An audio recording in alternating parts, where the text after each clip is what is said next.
Bismillahirrahmanirrahim. Assalamualaikum warahmatullahi wabarakatuh. Hai rekan-rekan guru dimanapun Anda berada. Semoga sehat selalu, sehat sentosa bersama keluarga tercinta. Baik rekan-rekan sekalian, di video kali ini saya take sudah menjelang sore. Hal yang akan saya bahas pada video kali ini, yaitu terkait kebiasaan siswa menonton tayangan negatif di handphone. Gitu ya. Dan ini sepertinya sudah menjadi hal yang punten ya dalam tanda kutip dianggap lumrah oleh sebagian orang. Jadi ya udahlah, namanya juga anak zaman sekarang kayak gitu. Tapi sebenarnya hal ini sangat mengkhawatirkan, sangat miris ya. Bila kita melihat situasi saat ini, kebiasaan para siswa saat ini yang dikategorikan usia remaja sungguh sangat mengkhawatirkan ya. Karena dengan menonton tayangan negatif di handphone itu bisa berakibat fatal ya untuk ya kehidupan sosial mereka dan juga kelanjutan kegiatan belajar juga, maksudnya di sekolah itu akan terganggu dengan hobi siswa yang seperti ini ya. Baik, sebelum kita ke permasalahannya, saya akan menyajikan dulu ini satu pendapat dari atau satu penjelasan ya dari websitenya RSUP Sarjito kalau tidak salah. Ini ada sumbernya, saya cantumkan di bagian bawah. Jadi ternyata dalam artikel ini disampaikan bahwa seperti halnya narkoba, kecanduan pornografi juga mengakibatkan kerusakan otak yang cukup serius.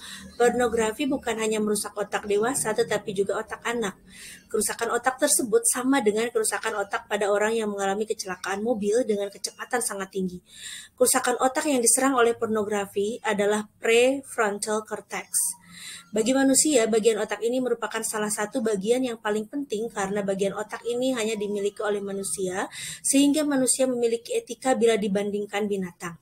Makanya tidak heran banyak kasus kejadian siswa SD yang melakukan penistaan ya, pemerkosaan misalkan ke sesama temannya, seperti itu setelah dia melihat tayangan-tayangan yang berbau negatif ya, berbau seksual di handphonenya seperti itu. Dan ini banyak sekali kasus yang terjadi, sungguh sangat ironis ya.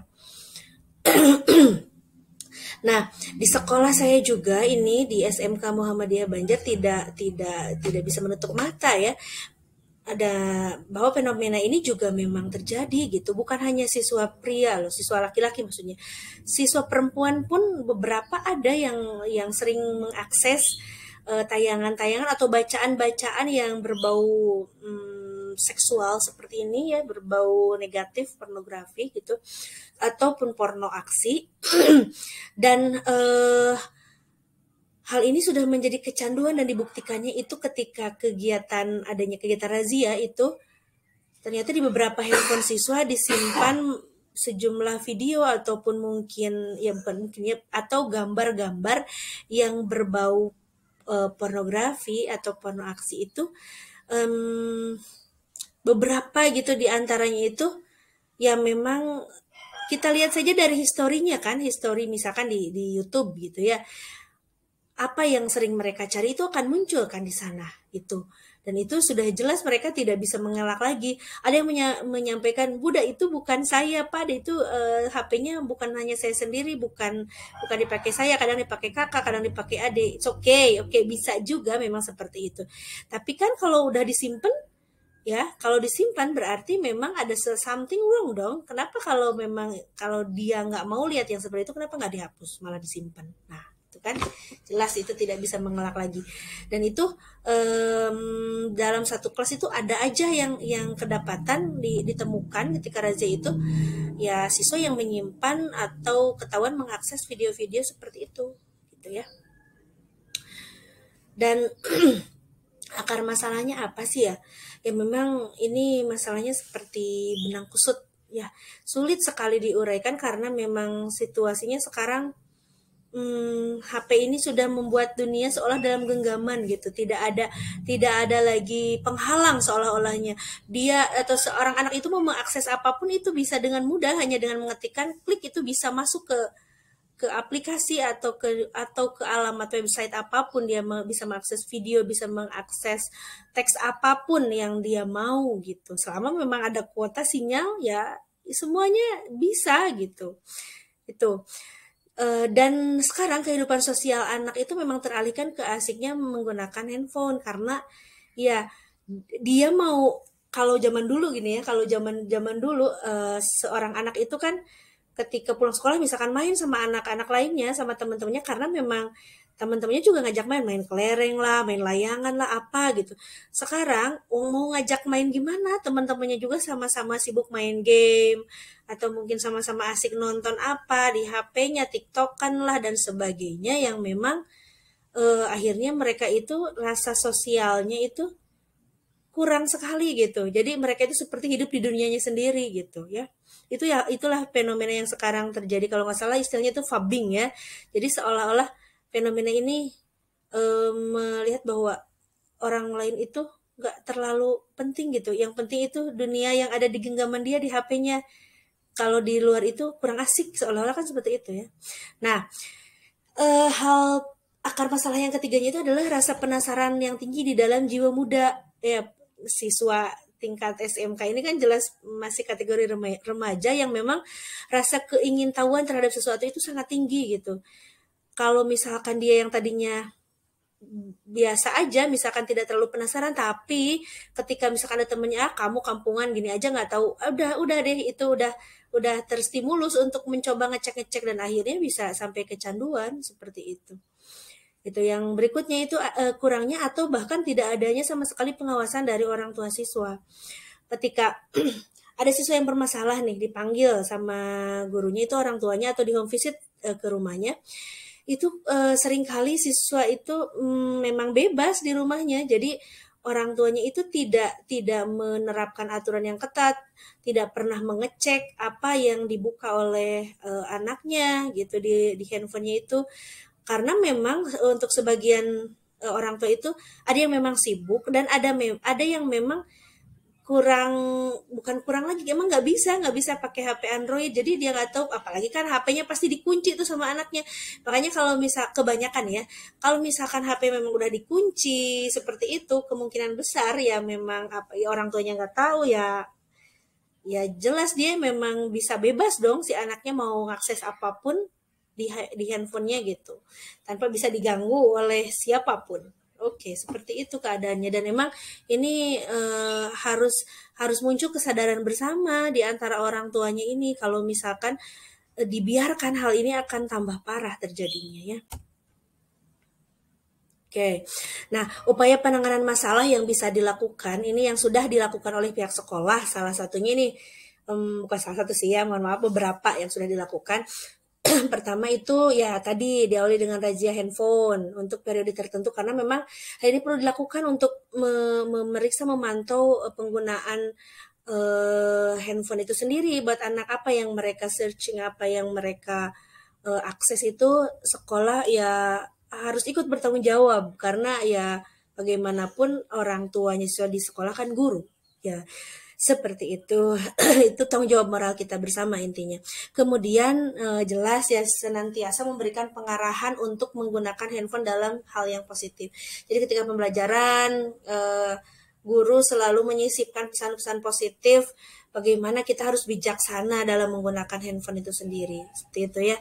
Kemudian upaya yang sudah dilakukan sekolah juga dengan meningkatkan kegiatan keagamaan di sekolah. Jadi di sekolah saya itu di SMK Muhammadiyah dalam 1 bulan itu ada 2 kali kegiatan keagamaan tiap hari Jumat. Kemudian sholat berjamaah juga diakhiri dengan kegiatan kultum seperti itu dan diawali juga di awal pembelajaran itu ada pembacaan Asmaul Husna dan diakhiri dengan bacaan-bacaan surat pendek seperti itu ya.